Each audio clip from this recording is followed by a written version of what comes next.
Chapter 6. The Nephites prosper. Pride, wealth, and class distinctions arise. The church is rent with dissensions. Satan leads the people in open rebellion. Many prophets cry repentance and are slain. Their murderers conspire to take over the government. About AD 26 through 30. And now it came to pass that the people of the Nephites did all return to their own lands in the 26th year, every man with his family, his flocks and his herds, his horses and his cattle, and all things whatsoever did belong unto them. And it came to pass that they had not eaten up all their provisions, therefore they did take with them all that they had not devoured, of all their grain of every kind, and their gold, and their silver, and all their precious things. And they did return to their own lands and their possessions, both on the north and on the south, both on the land northward and on the land southward.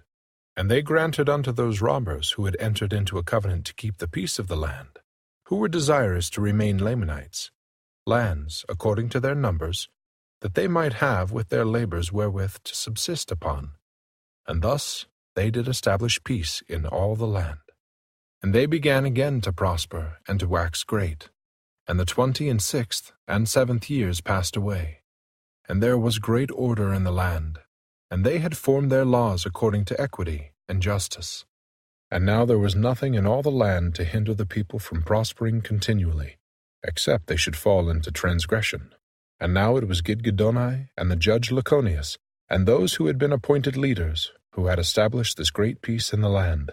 And it came to pass that there were many cities built anew, and there were many old cities repaired, and there were many highways cast up, and many roads made, which led from city to city, and from land to land, and from place to place. And thus passed away the 28th year, and the people had continual peace. But it came to pass in the 29th year, there began to be some disputings among the people, and some were lifted up unto pride and boastings, because of their exceedingly great riches, yea, even unto great persecutions. For there were many merchants in the land, and also many lawyers, and many officers.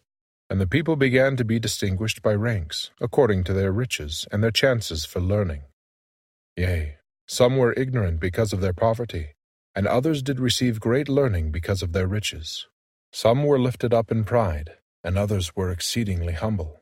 Some did return railing for railing, while others would receive railing, and persecution, and all manner of afflictions, and would not turn and revile again, but were humble and penitent before God. And thus there became a great inequality in all the land, insomuch that the church began to be broken up. Yea, insomuch that in the 30th year the church was broken up in all the land, save it were among a few of the Lamanites, who were converted unto the true faith. And they would not depart from it, for they were firm and steadfast and immovable, willing with all diligence to keep the commandments of the Lord. Now the cause of this iniquity of the people was this: Satan had great power under the stirring up of the people to do all manner of iniquity, and to the puffing them up with pride, tempting them to seek for power, and authority, and riches, and the vain things of the world. And thus Satan did lead away the hearts of the people to do all manner of iniquity. Therefore they had enjoyed peace but a few years.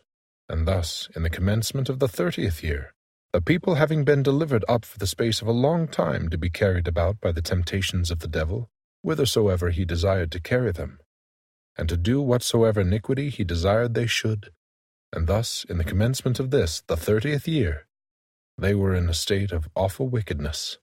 Now they did not sin ignorantly, for they knew the will of God concerning them, for it had been taught unto them. Therefore, they did wilfully rebel against God. And now it was in the days of Laconius, the son of Laconius. For Laconius did fill the seat of his father, and did govern the people that year.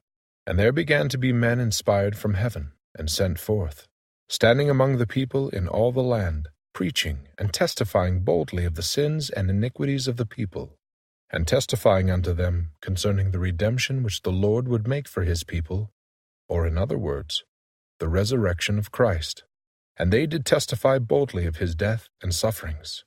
Now there were many of the people who were exceedingly angry because of those who testified of these things, And those who were angry were chiefly the chief judges, and they who had been high priests and lawyers. Yea, all those who were lawyers were angry with those who testified of these things.